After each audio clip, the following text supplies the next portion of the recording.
Today I'm talking to Jason Cassity with Compass San Diego, back on the show for a second interview. Last interview, episode 119, we talked about Jason's powerhouse team and how he is not only a top agent, but building a team of top agents who work cohesively together. Today, we talk about how Jason has developed marketing for himself and his team that generates both short-term and long-term sales.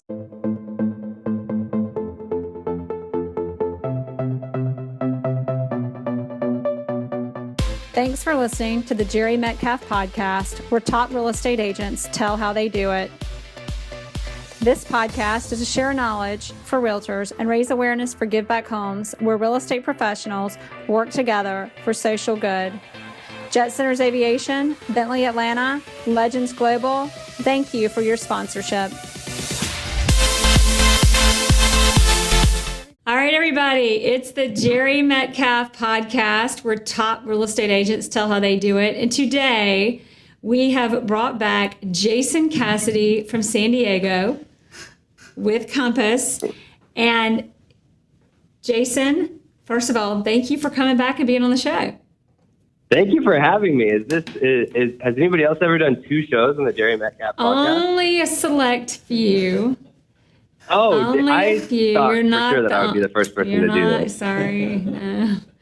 Only a few. But you're one of the few I'm still crazy pretty enough to come back on. Well, we had a lot of fun, and we were talking about. I love talking about your team, how you inspire your team. You have ways to motivate them by kind of building camaraderie and fun competition. And then we really got into, you've got some really, really exciting marketing that you're doing, and we didn't get to finish talking about that. So you are back on, so I can pick your brains some more for everybody else with, tell us more about your marketing. But to remind everybody, give us a little picture about, kind of, you do a lot of YouTube, targeted. Give us kind of a picture of how that works, and then we'll dive a little deeper. Yeah, and I think I have to preface this with, I'm doing this on my phone, so if you can't see that the audio, hopefully it's good. Isaac says it's good, so if you have we believe you, Isaac. If it doesn't come through, let me know. Just stop me and I can go back to it. But yeah, I think last time we talked a little bit about how we use our marketing to supplement our farm. I know we talked about doing that. So we have our mail pieces. I'm here in my office. I'm just going away from the camera to show, but I have like a mail piece here with me, right? And we'll do a normal print piece. This one runs to downtown San Diego, so it has like a picture of downtown San Diego with some stats on it. And we'll mail this out every month to, I think we have about 1,500 homes now. But then when we run the piece, it gets mailed out. We also run Facebook, Instagram story, and YouTube ads to go along with the mailer piece. And so a lot of that, you were asking specifically about YouTube, but the ad on YouTube that plays before you watch the video that you really want? And then you can wait 5 seconds and skip it or not. Those are called True View ads, and anybody can do that. And so what we do is we'll say, we'll break the fourth wall. So say I'm talking about my downtown San Diego farm. I'll say, hey, downtown San Diego, what's up? It's Jason Cassity. Have you gotten my mailer yet? If not, go ahead and click the link below. You'll come to our custom landing page to get market stats and a home value or something like that, right? And I'll run that on YouTube in 92101, which is the zip code that these mailer pieces went out to. And then I have 2 other farms too, so I'll do the same thing for each of them. So that the week that these get delivered, because we know that most people in the mail, they'll get this and just look at it and then throw it away. But then if they go and they watch a YouTube video an hour later and then they see me again, and then they go on Instagram at some point and then they see me in their sponsored stories, swipe up for information. Now you're talking about becoming the actual digital mayor of your neighborhood as opposed to just genius. Sending out a postcard, which is great. They work, but you're layering on. So tell us a little bit about you, because everybody, we're going to ask, or I'm going to ask Jason, how do you do this? And then what is it like? This has got to bring in a lot of leads and a lot of work. So how do you correlate, or how do you make sure you streamline all of this work to not only follow it with leads, but actually make sure they're clients? But before we do that, tell us a little bit more about this mailer. So you're doing it by zip code. Do you mail out to the entire zip code, or what criteria? How do you know who to mail to? No. So my Savita, and I'm going to say that there's a little neighborhood in Mission Valley called Savita. It's probably like 600 homes, 500, 600 homes. It's in 92108, but it's not all of 92108. It's just like a little pocket. So I mail specifically to those homes that are on the bulk mail address, or like I have my title company pulled a list of addresses that I can mail those homes to. And then, but my content, the actual piece says like, hey, Savita, or like on the back here, you can see this one says, hey, Icon homeowners, because I mail a building in downtown named Icon. And so I'm very specific. I don't do like the every door direct, like blanket marketing, because I feel like you get a lot better return when you customize the marketing. Now I get it at scale, maybe I pay 72 cents instead of 57 cents a piece or something. I could probably cut some costs, but I think that having the customized marketing people pay attention. Helps a lot. Absolutely. So Savita, that's a neighborhood. So you literally pick a neighborhood or a building for this. It's not some huge list of people. Kind of, yeah. So like with downtown, there's one building that I've specifically worked in for like 4 or 5 years, and so I've had 10 or 11 sales in it or something. So I'll do that specifically, but I'll actually create a piece that is also good for all of downtown. The reason being is when I target a building in downtown, I can't just target one building in downtown. I have to do like the whole neighborhood. So as long as my piece is customized to downtown, I can still send it to that building. And then I can also, when I do the YouTube and Instagram and Facebook stuff, I can target it to the area, like downtown San Diego, and it'll work for that whole area. Even though I maybe didn't send a mailer to everybody in downtown, the online component will work for everyone in downtown. Gotcha. Okay, so you hand select who your kind of where your sales and your experience is, where your name is probably already recognized, but you also back that up because someone may see it that would have liked to have gotten it, that wasn't and didn't get it, and they see that they should have gotten it, and then they reach out to you. So, well, I mean, if that's an intangible side effect, and they reach out to me and they say, hey, I didn't get a mailer, I can say, oh yeah, actually we didn't send to that portion. Say, I'll make sure you're on my future mailing list. What's your address or whatever it may be. Yeah. That would be actually a good side effect. Well, that's what I meant. Exactly. And do you have an email list that you do the same with, or is it just snail mail, social media, and YouTube, or Instagram, Facebook? This is just snail mail into social media. Okay. And that's that's what we were kind of talking about, is how we utilize marketing, especially stuff like YouTube and Instagram stories, which is really underutilized marketing tactics, to parlay the old school version of our farm. We always say that social media should be used in addition to the stuff we do on a normal basis, not in lieu of. So like you wouldn't do it and then stop farming. Farming is tried and true, right? For listeners. Right. We just do it in addition to. Well, and you strengthen it with that. That's where we utilize it. Well, you're also maximizing what you're spending on your snail mail you're getting a lot more out of it by, you kind of just, I don't know the word to use, but you're enhancing, strengthening what you're doing with snail mail and vice versa by doing that. So your cost to mail relative to, YouTube ads and these Instagram, Facebook stories, how do these, like, the cost to mail is probably pretty high relative to the others? Or do you spend the same on each? Or how do you decide how much to spend on what and for how many people? Like, what's the formula for that? It's way cheaper to do the social media aspect. Exactly. So, that's what I meant. My mailers are like 70 or 80 cents a piece or something like that. I guess it fluctuates because the smaller farm is a little bit more per piece. The bigger farms are a little bit less. But if I mail 1,500 places, I'm going to spend $1,300 or $1,200 or something. I'm only going to spend $100 to $200 on the social aspect that goes along with it. Exactly. And so it's like a 10% boost to get, in my opinion, way more than 10% boost to the farm. It's just, it's about a 10% add-on. Oh wow! I mean, so Facebook story, YouTube. Do you also spend $100 to $200 on that, or do you spend? No, with YouTube, that's the least probably I'll spend, because the views are so cheap, Jerry. Like, if you run a YouTube TrueView ad, you only get charged when the person watches 30 seconds or more of the ad. And so, like, for the most part, I run the ad, and I'll run it for like $5 a day for like the week that like the 10 days after I deliver my piece or something like that. So it'll be like for $50. That it'll correlate, but it'll end up with like 2,000 or 3,000 views. Okay, so I'm going to sound like Gary Vee, except like I probably won't say fuck except just now. That's it today. Oops. But seriously, like when and how could you ever? This is another podcast that we're just not even going to publish. Just kidding. Because this information is way too good. But the thing is, nobody will do it. Will anybody? You guys like message me and let me know if you do it, because nobody does it. And that's like $50, and people get to see your face talking to them about your product. And you may have different people representing different demographics, but when it comes to YouTube and social media, you can position yourself in a million different ways to appeal to the consumer that you want to be in front of.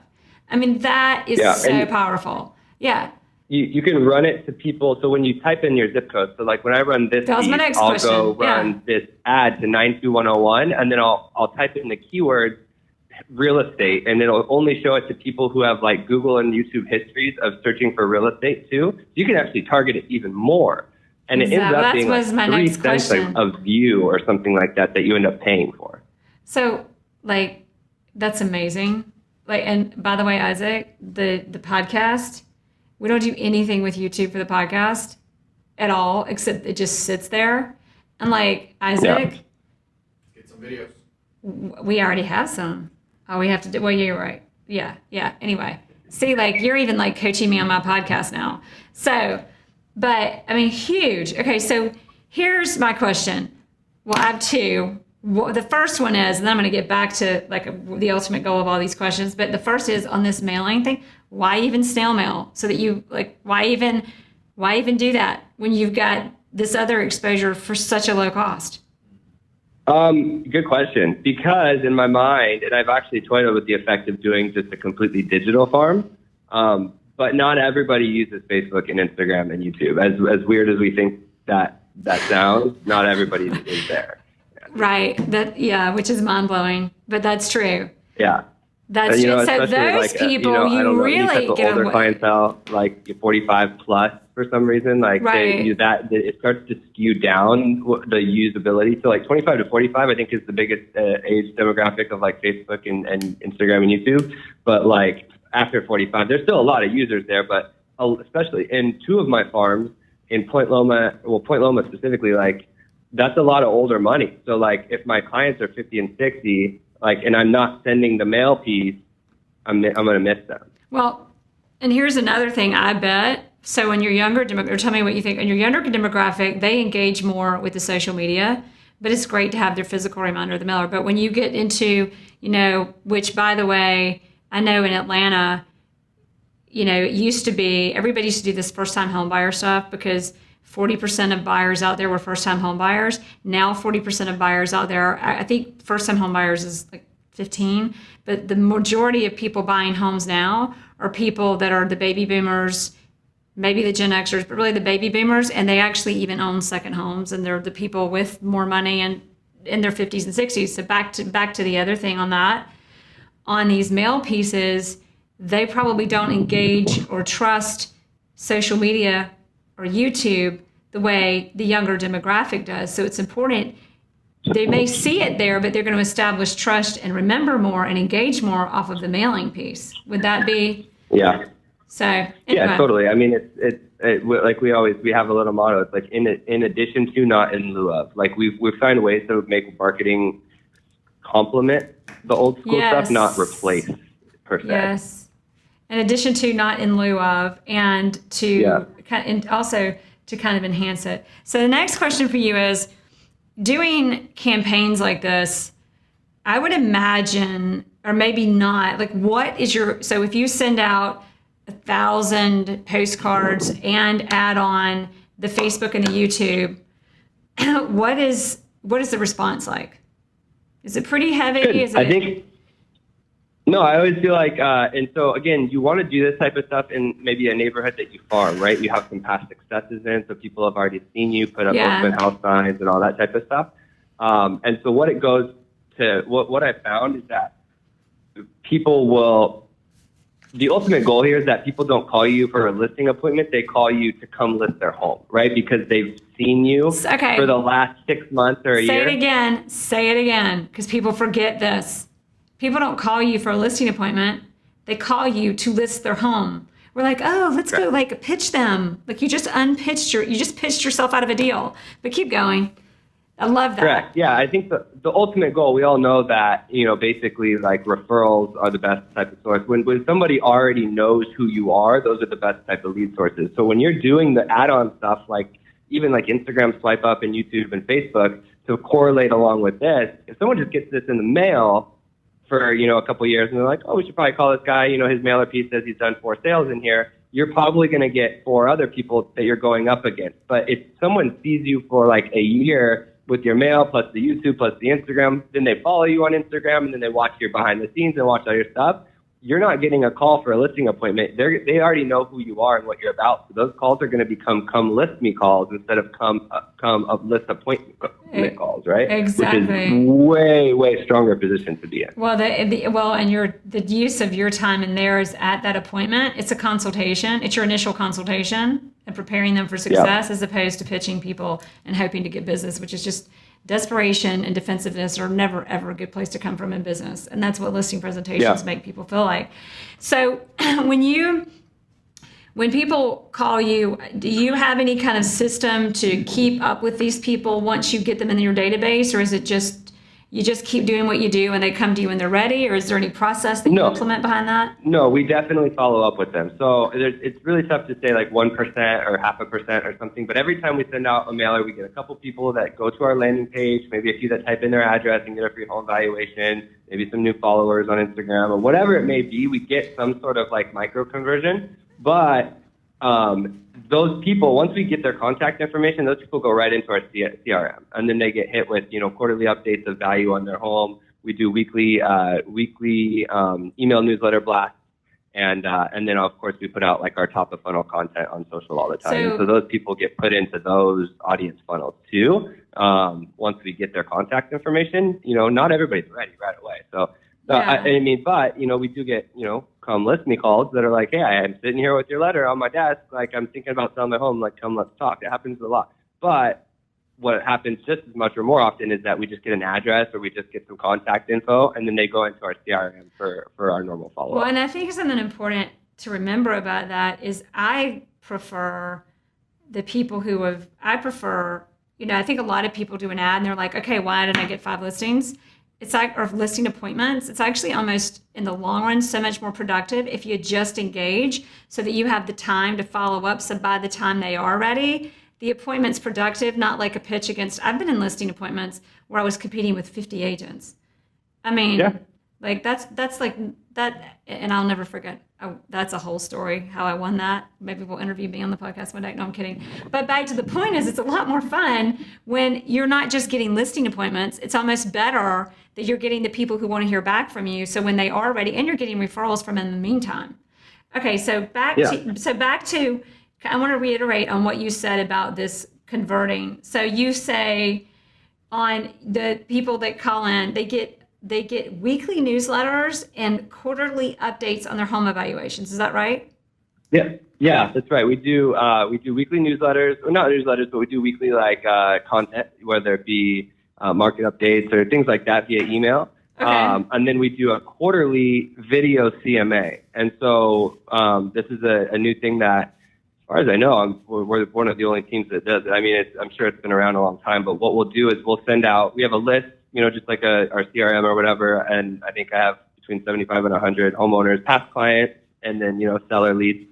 And what we'll do is we'll actually use BombBomb, which is the video recording service. BombBomb, yeah. And we'll pull up a CMA, just like right on our computer, just as if we were looking on the MLS or something. Okay. And then we'll use BombBomb's screen record feature. So it actually records our entire screen. So it records like our MLS. Yeah. And then it puts our face in the little bubble down on the bottom left. Okay. And so I say, hey, Jere, what's up? It's Jason. I'm just sending out my Q2 updates for Savita. As you can see here, and I'm moving my mouse around because I'm screen sharing. So I'll say, as you can see here, 7422 Altana Street just sold about 2 months ago. I don't know if you saw that one.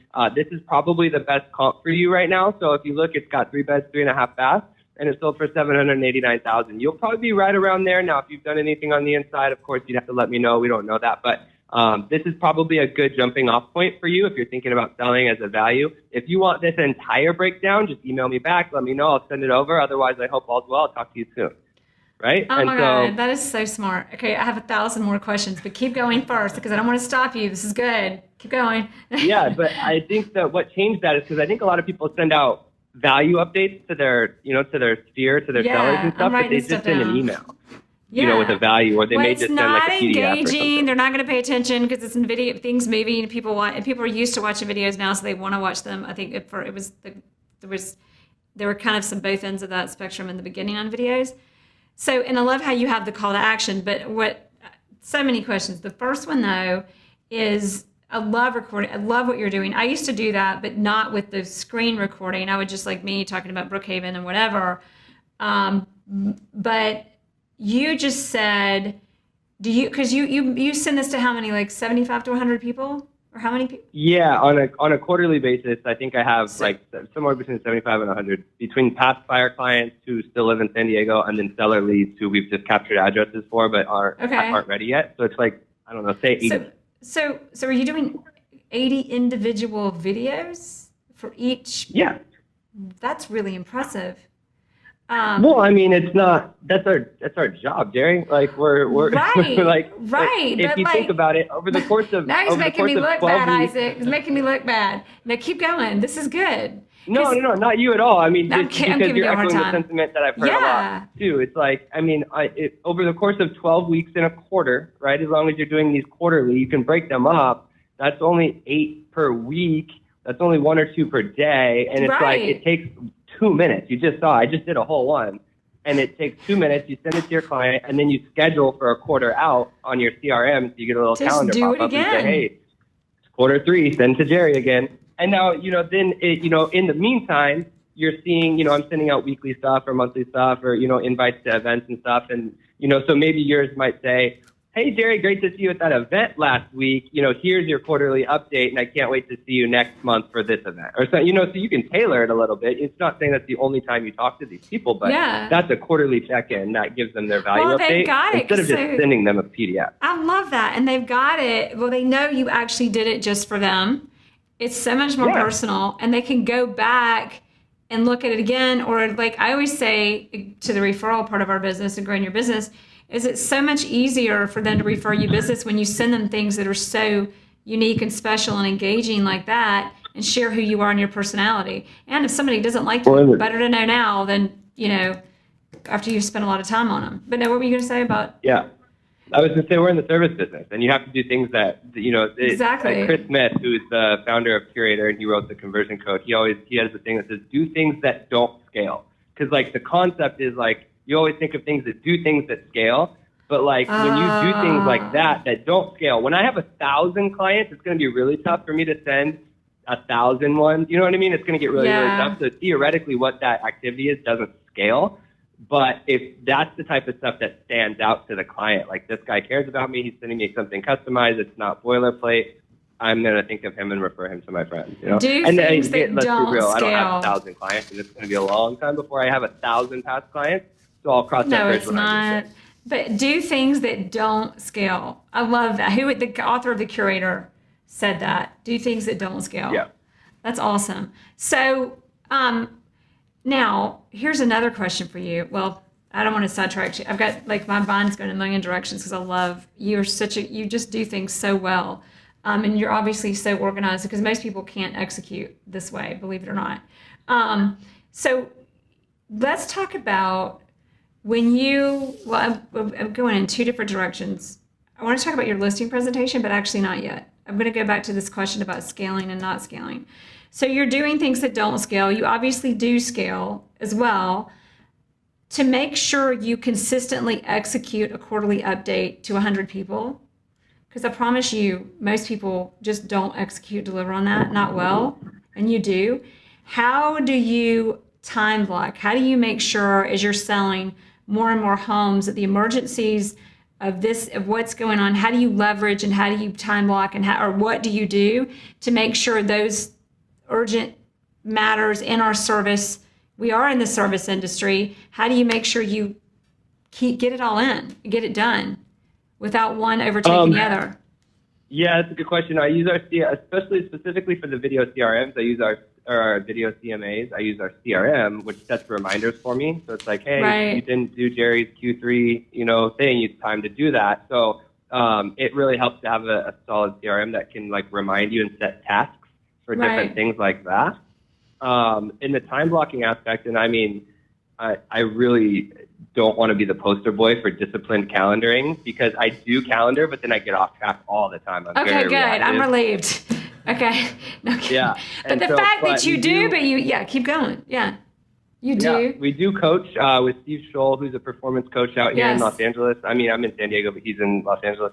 And so one of his things that he always harpens on is that basically, like, at 5 days a week minimum, you should be setting your prospecting time in your calendar. It's like the first thing you should be doing. So for me, it's 9 to 11. And so, except for Mondays, we have a team meeting, so usually it's 10 to 12. But you have to treat that like a listing appointment because theoretically, It is. that is how you get buyer and listing appointments. And you wouldn't miss a listing appointment if you had it on your calendar, for anything. Exactly. You put the baby down, you do whatever. You're not missing a listing appointment. But we treat prospecting like, oh, well, I'll just do it in the afternoon or I'll move it around. So theoretically, that should be the first thing that's calendared every day, and you should never miss it. And so that's the time block that you would do this type of stuff in. So you'd be, call, texting, emailing, all that type of stuff specifically to the clients who have been opening your emails or send out your video CMAs, stuff that's money-making activities. Video CMAs. I love that. And so when you do your when people call, like, what's my home worth? Is it a video CMA that you send them, or what do you send them for that? If a person calls and says, what's my homework? Or however they engage. If somebody, when you do your campaigns and somebody reaches out to you, how do they probably usually reach out to you on Instagram or? No, I have a custom URL for those. So like when I send out my mailers, I don't know if you can't really see it, but on the mailer, it says visit sold@icon.com. So I bought the URL for this, and then they can go there, and it's my landing page where it has one of those home value tools. So they can just type in their address. I've seen that. Yeah. And it gives them like an automated thing. Okay, so they type in their address, and it just feeds back information to them?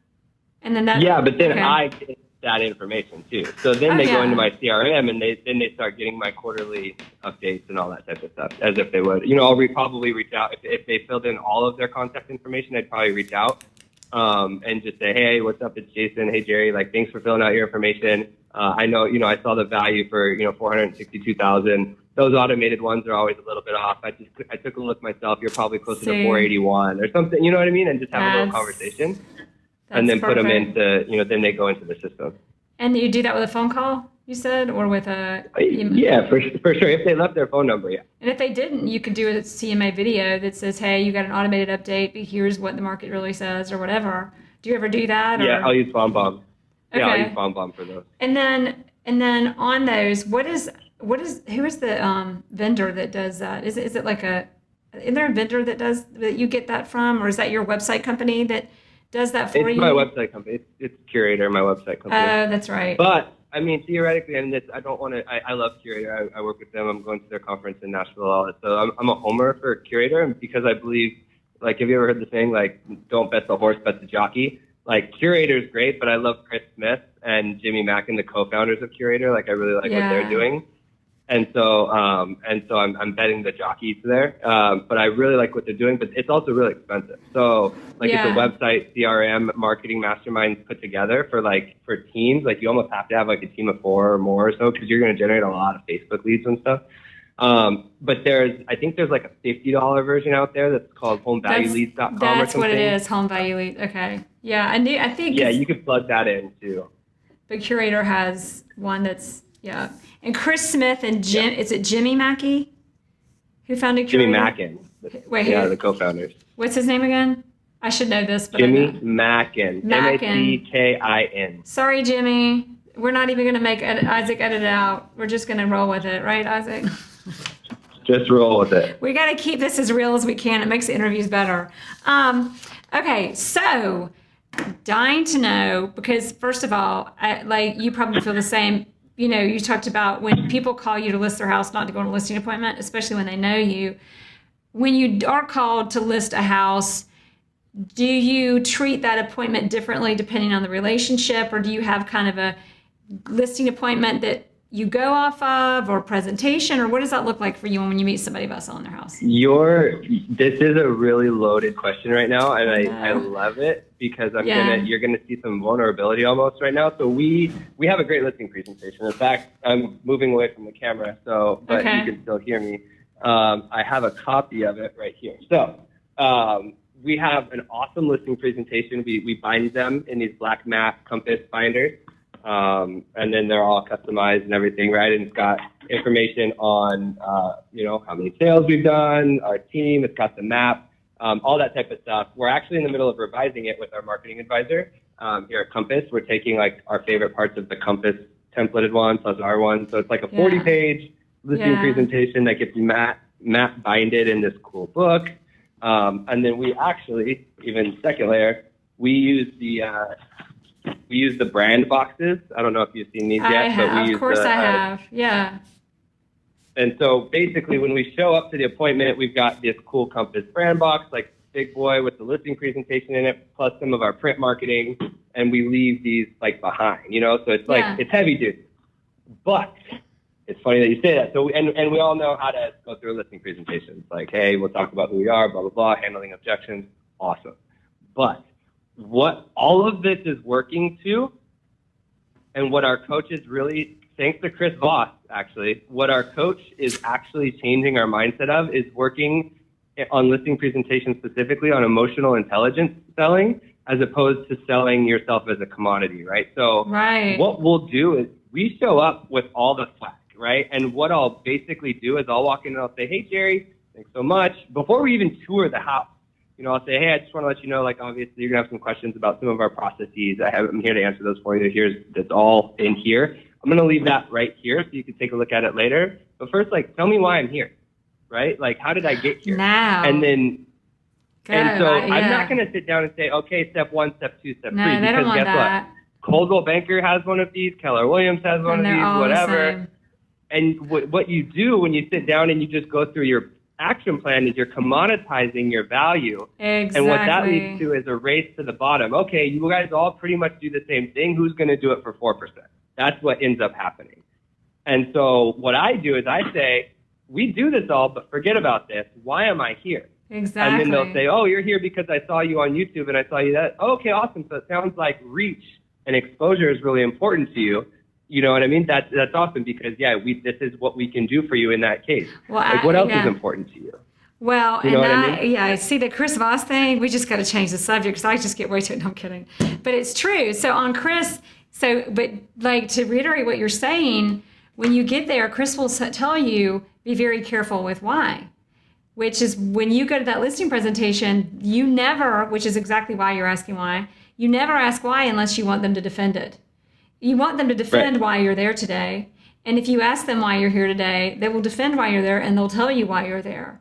And then what you said, when they say something and you say, oh, it sounds like exposure is important to you, once you're that's what he calls mirroring, everyone. You're labeling. Labeling, not mirroring. Yeah, or it depends. But yes, labeling. So you're labeling what he said. And then the best thing is to continue. When you do that, they'll say more. And when you do that, you're actually in a position to, the more talking people do, the better the conversation was.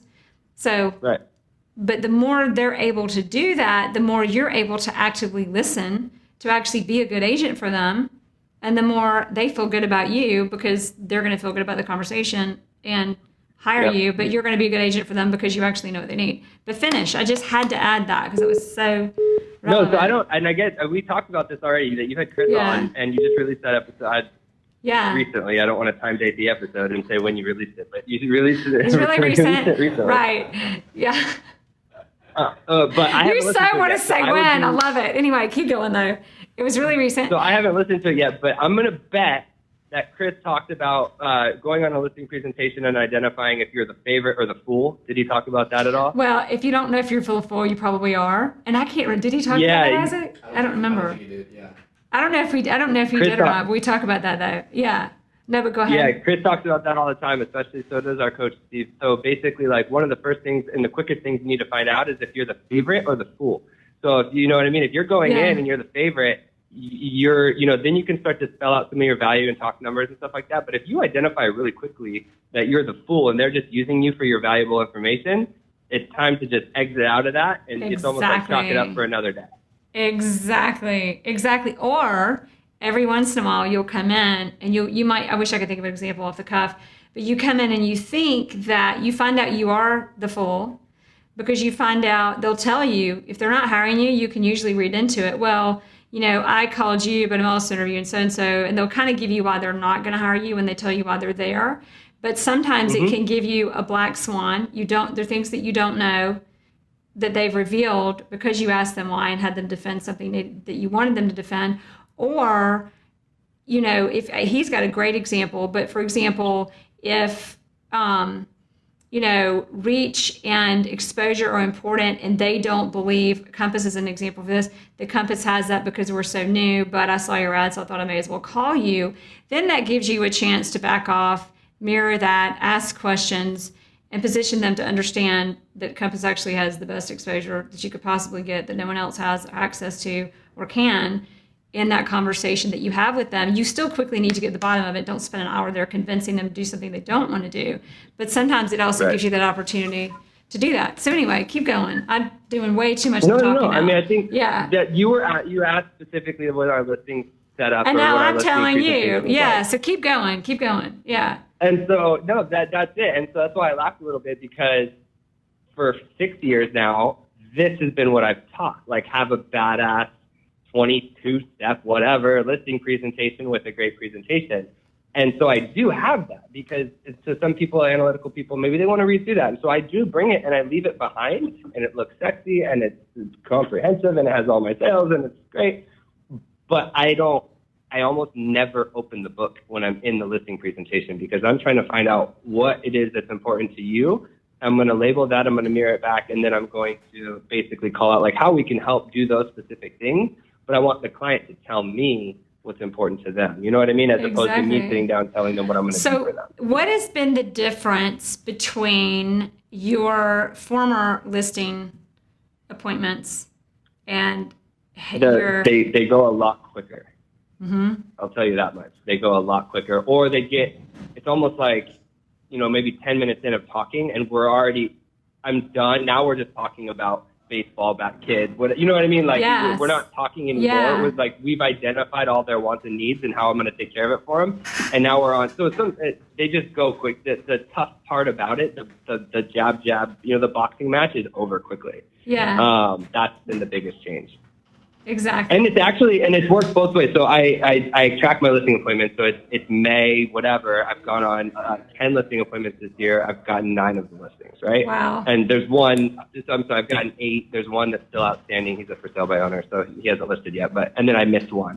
And the one I missed was, it was extremely quick. And so I missed it because I realized that I was the fool right away. And so he had already interviewed a couple people. I could tell that he was already going with another person who had discounted their commission. He even mentioned it. They mentioned it. And they were going to list for like $200K higher than they should have. It should have been listed for $950. They wanted to list for like $1.2. And so I realized very quickly, by judging by their body language and stuff, I'm like, I'm not going to win this. And if I do win it, I'm going to have to go down to 4% and overprice the listing. And so it's not I gonna realized sell. that about a quarter of the way in, I said, you know what, it sounds like getting this price is extremely important to you, and you're looking for someone who's, maybe the bottom line of cutting the commission down is really important to you as well. At this moment, that's not me. That's not the right fit. I would love to be the right fit for you at a future time. So if anything changes, let me know. And we just cut the appointment like right there, basically. Yeah. And so it was a cool scenario where even the losses go quicker because I can realize right away what's happening. In the past, I would have been like, well, let me tell you why I'm better. I would have fought for it, but I knew right away it wasn't going to win that. So that's been the biggest change when switching over to this emotional intelligence way of selling. It's like everything just goes quicker. Well, not only that, but tell me, I don't know if you've had this experience yet, but when you go about it the way you were talking about, one of two things happens. You cut them off and you cut their losses, but oftentimes there's two things. One of them is if you're not attached to the result, and you're not there just to get the listing, because so many of us are so excited just to get our sign in the yard, it will make the seller take a step back and go, well, wait a minute. Maybe, maybe. And even if they go with the other agent in the beginning when you don't want it anyway, because it's not going to sell if it's overpriced by $200,000, you end up being the choice on the back end. Or the other thing is, it's back to Chris Voss, but he says people always remember you. I forget how he says it, but they always remember how you left them. Like, leave them feeling good about you. Leave them like, hey, respect their decision. This is what you want. We're not a fit. You don't even have to say it that way. Totally. Leave them. Yeah. So totally. I'm not there to tell them why their decision's stupid. Like, they feel the way they feel. You know what I mean? It's like, hey, it looks like you feel this particular way. I'm not going to be the best fit for you right now. I hope that changes. I would love to work with you in the future, but like, more power to you. Like, awesome. Exactly. And then you can focus on your clients and spend your time on your 100%, clients. Jerry. Do a great job for your clients. We have and for your 9 team. other clients that I have to work for, you know? Exactly. And a team. You've got your whole team that you're also supporting and meeting every week and all that good stuff. Awesome. So tell us a little bit about on this marketing. You're doing a lot of marketing that's very attractive to sellers, but when sellers come to you, usually they're buying. Do you have any advice or presentation or service delivery or anything you could offer us on that end of the business? Just the sell buy side, or just helping the buy buyers? side? Just representing buyers. That's really where it's just I still represent buyers too. I mean, I have a team of 7 now, and so a lot of the new Facebook leads and stuff like that get routed down to my buyer team and stuff like that. You know, the brand new top of funnel type people, because I want them to grow up their ecosystems and stuff. But I still work with buyers. Well, I have to do 30 deals this year. Like, that's my goal. So I'm not going to do all listings. Like, I mean, at this point, I want to do buyers as well. Especially like you said, a lot of my buyers they sold first and they're moving up or something. So your buyers usually come to you. They're already clients, or what were you going to say about? Yeah, for sure. Like, once you start I always say, like, once you hit year 5, I mean, I don't know how it is in other places, but here in San Diego, I always feel like year 5 is like the hockey stick, right? It's like year 1, year 2, year 3, year 4, and then year 5, your business goes up because you start to get repeat clients. You've gone through a couple networking things. You have a couple attorneys that are in your sphere. You know what I mean? You've just built up experience. Yeah. And so a lot of my buyers this year, so like right now, I'm trying to think in the last month, my last like 4 or 5 buyers or so, one was a past client. The one the one in escrow right now is a seller. Another one is a sell buy. You know what I mean? So like the buyers come from like, they're either repeat clients or referrals of repeat clients. I am getting one awesome side effect about doing the Jere Metcalf podcast and others is that I'm starting to see a lot of agent referrals this year. Which is awesome. And I think that has to do with like just the agent-centric content I've been putting out on Instagram. Well, you for the focus last 3 on years. agents, yeah. And so I'm getting buyers that way this year too. But yeah, for the most part, like, not to say that I wouldn't. I have 6 people on the team now, so they're all like the brand new Facebook and Zillow leads and stuff generally go down to them. But any like personal, like, obviously sphere clients, referral client, if an agent refers me a client, I'm going to work with them no matter what the price point, because I want to respect that relationship. And then my seller clients that buy. So I do end up, I'll probably do just under half of my business will be buyers. Awesome. All right. What else can you tell us? We're going to start closing out here, but before we do that, what are we missing? What else can you tell us about? What is the best marketing tool you have? Marketing tool? Mm-hmm. Or marketing practice. Advisor at Compass. That's. I mean, I don't want to like homer it up, because I know there's other brokerages that listen, but like the marketing advisor and the marketing center at Compass for sure has been the best. That's one of the reasons we decided to change, is because it's like at our fingertips. There's a whole library of templates that we use. And I think the point in that too is that, because I agree. I think the whole point in that too is always having, Steve Jobs says, always have people smarter than you. I hire people to tell me what to do, not to tell them what to do. And my marketing advisor always tells me what to do, and she's always right. So she'll appreciate that. I mean, I'm not. I like to. Right. I mean, egotistically, I can think whatever I want, but I'm not a marketing advisor. You know what I mean? Like, I'd let someone else do that. They're better at it. They're quicker at it, and that's their job. I can focus on doing video CMA. I've got other stuff I should be doing. Exactly. That's awesome. So tell us as we go what. For marketing, what have you found is the most impactful advice, speaker, coach, just when it comes to your marketing practices?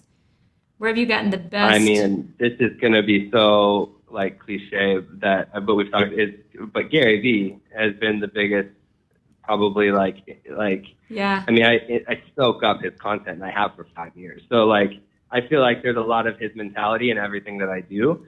Just the thank you economy, the jab, right? I put out content with no, not asking for anything in return. You're just putting out content to be top of mind, so that 5 years later, you know what I mean? People in my sphere are just like, oh, this guy's the best real estate agent in San Diego. I'm really not. I just put out the most content in San Diego, and so people think that, Exactly. And so it's starting to come out good. But I think he's probably been the most influential marketer that I've run into in the last 5 years. And then I've dropped his name already, but Chris Smith has been an awesome addition in my life. Curator. Yeah. I've known about Chris for about 4 years because he did the water cooler and he does a lot of like podcasts and stuff as that. But in the last year that I've been working with Curator too, it's been a big help. That's awesome. All right, last question. What is the one thing that you would hope we take away from this interview? If I'm going to just forget everything else, what's the one thing we better remember? To supplement, or in addition to, not in lieu of.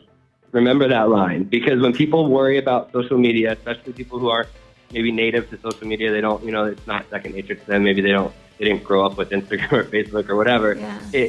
In addition to, not in lieu of. So you don't have to stop what you're doing. Learn how to make social media parlay and in addition to what you're doing. Yep. Almost like, and you don't stop working out and eating right if you start taking supplements. It's in addition to, Great analogy. It doesn't replace. Exactly. Awesome. Thank you.